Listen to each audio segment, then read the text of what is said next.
Bendiciones para cada uno de los presentes, que la paz de Dios esté con todos nosotros.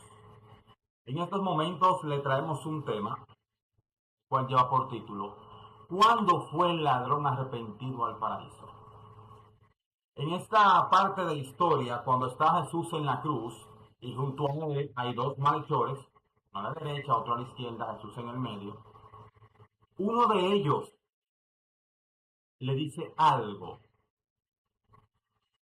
lo injuria, pero hay otro que le pide una petición, le hace una petición a Jesús. Pues de ese ladrón al que vamos a hablar, el que le hace esa petición a Jesús. Está en Lucas 23:43. Lucas 23:43. Esta es la respuesta de Jesús al ladrón en la cruz. Pero también vamos a analizar la pregunta de aquel ladrón o malhechor. Entonces Jesús le dijo, de cierto te digo. ¿Cómo le dijo? De cierto te digo, que hoy estarás conmigo en el paraíso. ¿Cómo está escrito? Entonces Jesús le dijo, de cierto te digo que hoy estarás conmigo en el paraíso. Bueno, muchas personas analizan este texto y piensan, oye, Jesús murió el viernes, pues ese mismo día se fue al paraíso con ese ladrón. Pues Dios no miente. Exactamente, Dios no miente. Dios lo dijo, Él lo va a cumplir. No hay pero allí. Es así, Dios no miente. Pero vamos a analizar más. ¿Cuál fue la respuesta de Jesús al paraíso? El paraíso que le prometió al ladrón en el cielo. El paraíso que Jesús le prometió al ladrón es el cielo, a donde prometió llevar a sus seguidores. Pero ¿cómo así? Vamos a ver pues. Note que el apóstol Pablo se refiere al cielo como el paraíso en segunda de Corintios 12, 2, 4. Segunda de Corintios 12, 2, 4. Vamos a leerlo textualmente. Dice, conozco a un hombre en Cristo que hace 14 años, y en el cuerpo no lo sé, si fuera del cuerpo no lo sé, Dios lo sabe, fue arrebatado hasta el tercer cielo. ¿A dónde? Al tercer cielo. Para aquellos que preguntan, un tercer cielo, un primero, un segundo, debería haber obligatoriamente para llegar al 3, debe pasar por el 1, luego por el 2 y luego por el 3.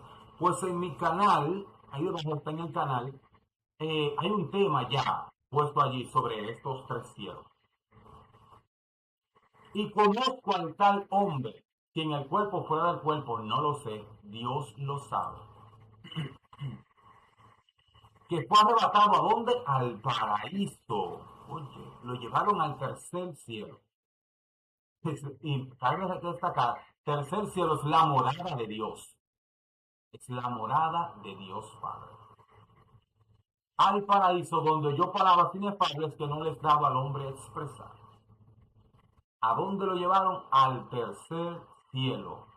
Al paraíso. ¿Dónde está el paraíso? El paraíso está en el tercer cielo.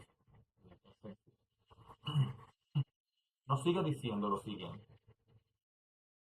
Esta promesa de Jesús al ladrón ha sido usada por muchos cristianos para sostener la idea de que los cristianos van al cielo al momento de la muerte. Al momento de la muerte van para el cielo. Eso me huele a la mentira que Satanás le dijo a Eva, no moriréis. Entonces el hombre cree tener un alma inmortal dentro de sí. Torcen dos o tres textos bíblicos para poder decir que tienen un alma inmortal y que luego de la muerte siguen viviendo. Entonces, ¿para qué existe la muerte y siguen viviendo? Hay que pasan a un plano diferente. No, no, no, no, no. La Biblia no apoya nada de eso. Por eso específico. ¿Qué enseña la Biblia? Vamos a ver lo que enseña la Biblia acerca de este texto. Jesús murió un viernes a las 3 de la tarde. estuvo el sábado en el sepulcro y resucitó el domingo por la mañana, tal cual lo dijo al tercer día. Eso está en Marcos 15:33 y 16:8, Lucas 23:44 y 24 al 6. Es una historia que todos no sabemos. Según Lucas 23:43, el ladrón estaría ese mismo día, viernes, en el paraíso, según la respuesta de Jesús, que es lo que aparenta entender. Sin embargo,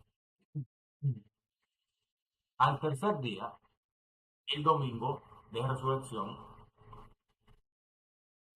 Jesús le dijo a María Magdalena, no me toques, porque aún no he subido al Padre. La oración modelo que Jesús nos mostró a nosotros, todos no la sabemos, inicia diciendo lo siguiente: Padre nuestro que estás en el cielo. No ha subido a su Padre. Su Padre está en el tercer cielo. ¿Dónde está qué? El paraíso. Ya lo vimos ya. Por lo tanto, aún no ha subido ¿dónde? Al paraíso. Aún no ha subido al paraíso, lamentablemente. Si el domingo por la mañana Jesús no había subido al paraíso, entonces ¿por qué le hizo esta promesa al ladrón? Porque bien, Jesús lo dijo.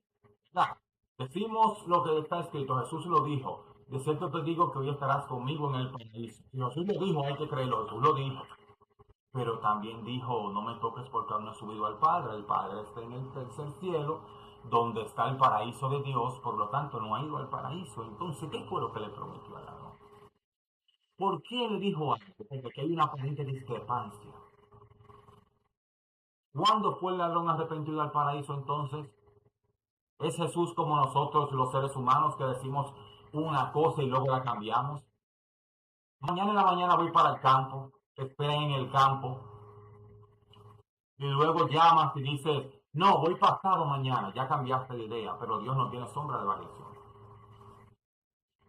Si los textos griegos originales no tienen puntuación y si tampoco estuvimos presentes cuando Jesús dijo estas palabras, entonces, ¿dónde colocamos la coma?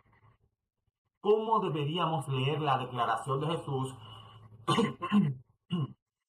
Ya que Jesús dice, te digo que hoy estarás conmigo en el paraíso está en el tercer cielo, en la morada de su Padre. Luego le dice a María, no me toques porque aún no he subido al paraíso, no he subido al tercer cielo donde está el paraíso. Por lo tanto, no ha subido al paraíso. ¿Dónde la colocamos? Analizamos. Todo depende de si la coma o los dos puntos se colocan antes o después de la palabra hoy. Analicemos. Coloquémoslo antes. De cierto te digo, hay dos puntos.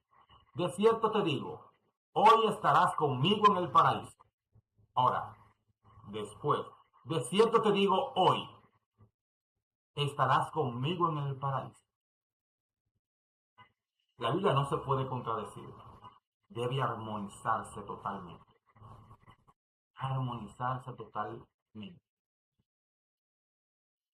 Estaba Dios, el cual Jesús es Dios, diciéndole al ladrón que ese día iban a estar en el paraíso, o le estaba dando una seguridad de que iban a estar juntos, pero esa seguridad se la daba en ese día, como es la frase después.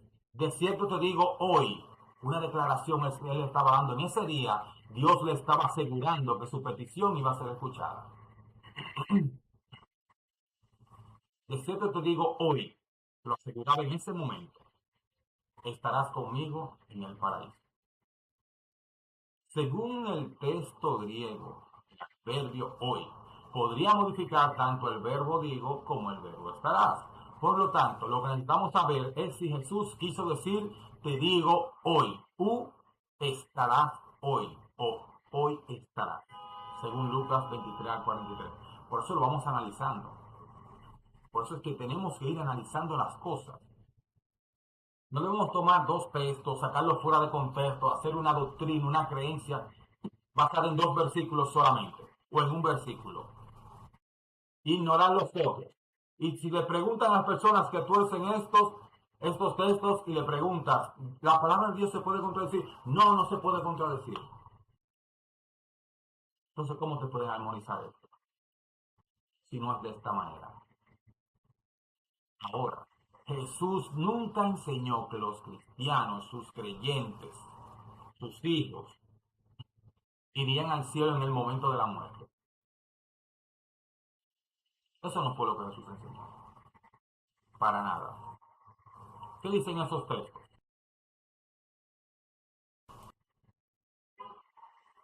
Él y los apóstoles enseñaron que los justos irán al cielo. ¿Cuándo? Cuando Cristo venga. Al mismo tiempo, las personas que tuercen estos textos te predican esto. Entonces, Mateo 16, 27, 26, 27, 25, 31 al 34, Primera de Corintios 15, 20 al 23, Primera de Tesalonicenses 4, 16 al 17. Son textos que todas las personas los conocemos acerca de la venida de Jesús. Analizamos. Note lo que Jesús dijo a sus discípulos poco antes de su muerte. Y cuando me vaya y os prepare el lugar, vendré otra vez y os llevaré conmigo, para que donde yo esté, vosotros también estéis. ¿Cuándo es que va a pasar eso? Cuando vuelva. Entonces, años más tarde, reiteró su promesa. ¿Pero dónde? En el Apocalipsis. He aquí yo vengo pronto y mi galardón conmigo, para recompensar a cada uno según sea su obra. Cada uno según sea su obra. Entonces podemos entender más. De cierto te digo, hoy le estaba dando una seguridad, ya que aquí Jesús está en 2 textos armonizando su propia palabra, la que dijo. Cuando Él venga, se dará a cada uno, no uno primero, otro después, cada uno según su obra. Nótese también que el pedido del ladrón está en armonía con la enseñanza de Jesús y de los apóstoles. Al parecer, analizando a este malhechor en la cruz, él como que sabía algo de más. Él como que sabía. El ladrón en la cruz sabía algo de más. Sabía que Jesús había dicho que vendría en su reino. Lo sabía. Sabía que era inocente, porque se lo discutió al otro malhechor de al lado. Este hombre no ha hecho nada malo. Sabía que no había hecho nada malo, sabía que era inocente y que estaba muriendo injustamente a mano de sus malhechores. Porque Pilato se lavó la mano. Él sabía algo. Al parecer el ladrón podía ser antes un seguidor de Jesús y luego apartarse y volver en ese momento indicado, colgando en esa cruz. Acuérdate de mí cuando vengas en tu reino. O sea, él está hablando con alguien que está sentenciado a la misma suerte que él y está en el medio, posicionado en el medio como mayor malhechor, y pone su esperanza en un hombre común y corriente. No, ese personaje, ese malhechor sabía incluso con quién estaba hablando. Acuérdate de mí cuando vengas en tu reino, pero se lo está diciendo a alguien que en un tiempo va a estar muerto igual que tú. ¿Cómo él pone sus esperanzas de vida futura en las manos de aquel que tuvo la misma suerte que él en esa cruz, que está muriendo? ¿Tú crees que el ladrón en la cruz sabía que él iba a resucitar al tercer día? ¿Crees que había escuchado esto? Porque de qué otra manera pone sus esperanzas en alguien que va a morir igual que él. El ladrón en la cruz sabía mucho. Él se había apartado, pero encontró esperanza. Y esa última oportunidad que él tuvo la aprovechó muy bien. Y dijo a Jesús, vuelvo y leo, acuérdate de mí, pero ¿cuándo? ¿Cuándo es que se va a acordar de él? Cuando vengas en tu reino. ¿Estamos esperando a Jesús? Sí, lo estamos esperando. ¿Ya llegó? Todavía. ¿Se va a acordar Jesús del ladrón en la cruz? Sí. ¿Cuándo? Cuando venga en su reino. Entonces, escuchando la petición del ladrón en la cruz, podemos entender mejor aún la respuesta de Jesús. La seguridad que le daba en ese día de que su petición sería escuchada. Pero ¿cuándo? Ahí está en rojo, cuando venga. Es evidente que Jesús no estuvo ese día con el ladrón en el paraíso, eso lo sabemos. ¿Por qué? El domingo de resurrección en la mañana todavía no había subido al cielo. Y porque prometió llevar a sus hijos allá ¿cuándo? Cuando venga otra vez. El ladrón arrepentido irá al paraíso, sí, eso es cierto, igual que tú, igual que yo, cuando Cristo venga en su reino. ¿No dice Jesús que al que venciere le dará comer del árbol de la vida que está en el paraíso de Dios? Y será parte del comer del fruto del árbol de la vida, del galardón que Dios nos tiene a nosotros como recompensa. Y aquí viene con sus santos y su galardón viene con él también. La Biblia es su propio intérprete. La Biblia es su propio intérprete. Pero cuando se interpreta un versículo sin tener en cuenta el contexto bíblico, ponemos a los escritores sagrados a contradecirse entre ellos mismos, lamentablemente, a contradecirse entre ellos mismos. ¿Por qué?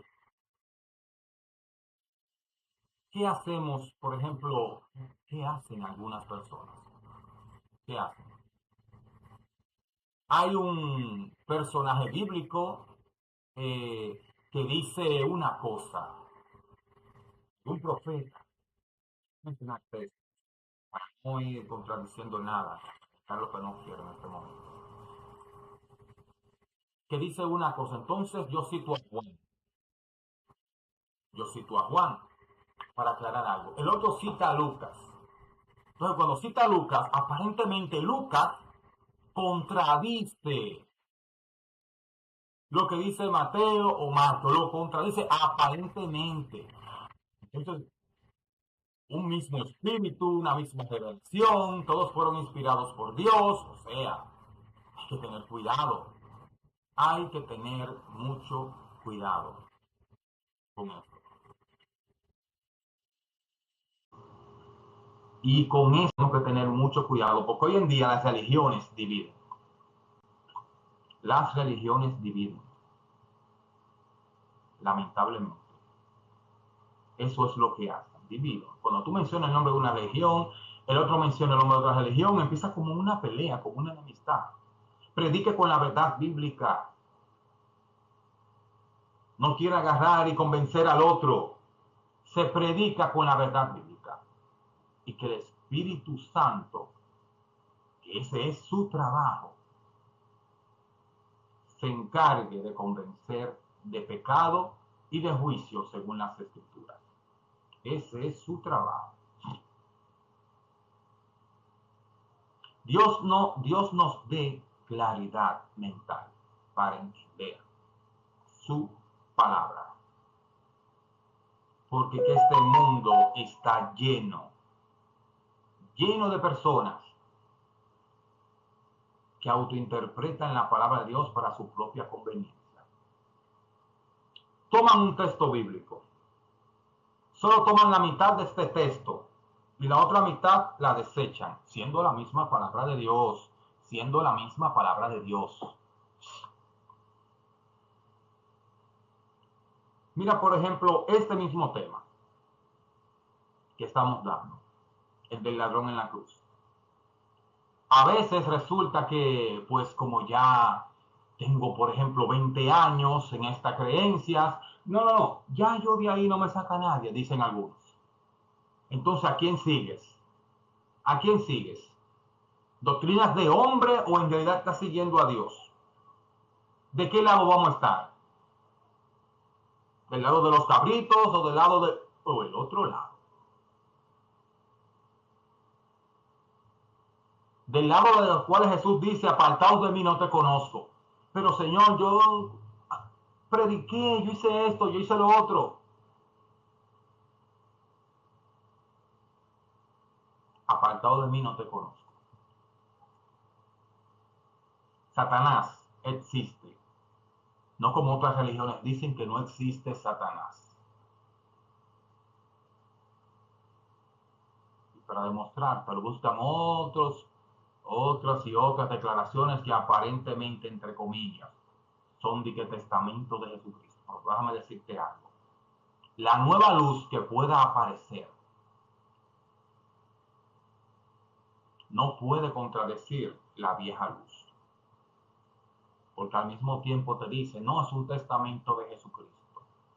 Recuerda que Satanás, para engañarte, va a usar la palabra de Dios en contra tuya. Sí, la usa y se la sabe completa. ¿Cuál fue el intento de Satanás? Primeramente, en el jardín del Edén, ¿qué utilizó Satanás para engañar a Eva? La misma palabra de Dios, o sea, su palabra, la palabra de Dios. ¿Y qué hizo? Le agregó. Le agregó cosas que Dios no dijo. ¿Qué pasó con Eva? Creyó, cayó y pecó. Y dice la Biblia que nuestra lucha no es contra sangre ni carne, sino contra principados. Resumen, Satanás y sus demonios. ¿Y cómo peleamos nosotros contra Satanás y sus demonios? Te pones tú los guantes con Satanás. Satanás pelea a través del engaño. Y para ello tiene que valerse de engañar al ser humano. Y luego el ser humano completa la obra de Satanás. Volvemos al jardín del Edén. ¿Quién fue el primero en caer? Eva. ¿Qué hizo Eva con el discurso que le dio la serpiente antigua, que es el diablo y Satanás? El gran dragón, como queramos llamarle. Ese mismo discurso de engaño que Satanás le dijo a Eva, fue y se lo repitió a su marido. ¿Entienden ya cómo es que Satanás se engaña? Cuando Jesús fue tentado en el desierto, ¿qué usó Satanás para intentar engañarlo? ¿Qué torció Satanás para intentar engañarlo? Un texto bíblico. Un texto bíblico usó Satanás para engañarlo. O intentar engañarlo. ¿Qué le decía Satanás? Tal vez no en este orden que lo voy a decir. Si eres el Hijo de Dios, dile a esa piedra que se convierta en pan. Aprovechó que tenía hambre. Y Dios le responde con las escrituras primeramente. Le dice, no solo de pan vivirá el hombre, sino de toda palabra que sale de la boca de Dios. Ok, no hay problema. Tú usaste la Biblia, dice Satanás, ahora yo la voy a usar también. Se acordó que tergiversó la palabra de Dios en el Edén. Ahora quiere tergiversarla también. ¿Qué le dijo? Tírate de aquí. Lo llevó a la parte más alta del templo. Tírate de aquí. Tírate. Porque escrito está. O sea, que estoy citando la Biblia. Escrito está, a sus ángeles mandarán alrededor de ti para que te cuiden. Ahora, yo pregunto, ¿estaba escrito? Sí, estaba escrito. ¿De qué manera torció Satanás las escrituras en ese momento? ¿Qué pasaba si Jesús obedecía? Si acababa todo ahí. Luego le dice, le mostró todos los reinos y le dijo, te lo voy a dar todos. Mira, tú viniste a morir por esta gente, por este mundo. Mira, a mí me ha sido entregado y a quien yo quiera lo doy. ¿Quién se lo entrega a Satanás? Adán, cuando cae. Dice la Biblia que cuando Dios puso a Adán a señorear, lo coronó, lo puso a mandar. En el momento en que se crea al hombre, dice, hagamos al hombre a nuestra imagen, destaco, plural, y señoré, es porque Jesús también es Señor y señorea en nosotros. Puso al hombre a señorear en la tierra. Entonces, como el hombre cae, ese título pasa a ser ¿de quién? De Satanás. Dice la Biblia, ¿no sabéis que si te sometes a alguien por obediencia, sois esclavos de aquel a quien obedecéis? Se sometió y entonces nos convertimos en esclavos del pecado. Pero tenemos una garantía, mis hermanos, y esa garantía el ladrón en la cruz la aprovechó y se llama Jesucristo. Esa garantía se llama Jesucristo. Él la supo aprovechar. Mientras tanto, hay muchos por allí que no saben aprovechar no podemos descuidar una salvación tan grande. No podemos. Porque ese sacrificio inmolado que hizo su Hijo, el Hijo de Dios, Juan 3:16, en la cruz del Calvario, fue mucho. Fue mucho el precio. Demasiado. Pídele a Dios discernimiento, pídele a Dios sabiduría para discernir su santa y bendita palabra. Sí, sabemos que hay cosas que no entendemos, que yo no entiendo, que otros te lo tienen que ayudar a interpretar. Pero con oración, porque el diablo anda como león rugiente, oído, buscando a quien devorar. ¿Y cómo lo hace? Por medio de las falsas doctrinas, de las falsas creencias, tergiversando la palabra de Dios. Y allí te mantiene entretenido y durmiendo de lado. Te mantiene de un lado, cuando ve que estás cansado de ese lado, te mantiene del otro, pero nunca te va a dejar que tú mires al frente. La salvación es individual, tenemos libre albedrío. Tenemos libre albedrío para decidir cuáles de los dos caminos coger. No hay un tercero, no hay un tibio. No hay un tibio, porque si fuese tibio, el Señor te vomitará de su boca, dice su palabra. Ahora, si fuese frío o caliente, una de los dos. O te salvas o te pierdes. ¿De cuáles quieres ser? ¿De los que casi te salvas o de los que casi te pierdes? ¿De cuáles de estas dos frases le tocó al ladrón en la cruz? Creo que le tocó casi te pierdes. Porque él se salvó. Pudo arrepentirse en ese momento. Y Dios lo escuchó. Dios te promete salvación y vida eterna. El ladrón en la cruz se arrepintió, pero el resultado de sus actos terminó en de pagarlo. Un detalle. Para aquellos que predican prosperidad. Dios dice que en este mundo tenéis aflicción. Claro está. Dios en su santa y bendita voluntad hace que su sol salga para todos. Para todos. Hay bendición para todos. ¿Puede un asesino arrepentirse? Sí, se puede arrepentir. ¿Y caer en la cárcel? Sí, pero entonces, dice la Biblia, ¿por qué se arrepiente? ¿Por qué se queja el hombre por el resultado de su pecado? ¿Por qué? Si fue el que lo buscó. Dios te escucha, Dios toma tu corazón, Dios toma tu mente, tú te arrepientes, Él te acepta. Pero entonces las consecuencias de tus actos, allí están. Sí te puede librar, tanto como la puede pasar. En su santa y bendita voluntad, Él es soberano para hacer cuanto quiere, cuanto le plazca. No hay quien le diga a Dios, ¿qué haces? Queridos, espero que así, como el ladrón en la cruz aprovechó esa oportunidad, Dios hoy está a tu lado y hoy su espíritu a ti te llama y te dice, ven a mí. No te dice, ven a mí después que tú no tengas pecado. No creas en eso. Él dice, venid a mí todos los que estáis trabajados y cargados y yo os haré descansar. Vengan con su pecado. Él dice que yo lo voy a hacer blanco como la lana. Dios no te manda a ti a ser santo primero antes de ir a Él. Dios te dice que venga como tú estás y Él se encarga del resto. siempre y cuando tú y yo en nuestro libre albedrío estemos de acuerdo con él. Un placer, mis hermanos, estar aquí con cada uno de ustedes, esperando que la paz de Dios esté con ustedes y sus familias. Les pido a los que no se han suscrito que por favor se suscriban, activen la campanita de notificaciones. Dios les cuide y Dios les bendiga. Bendiciones, familia. Bendiciones.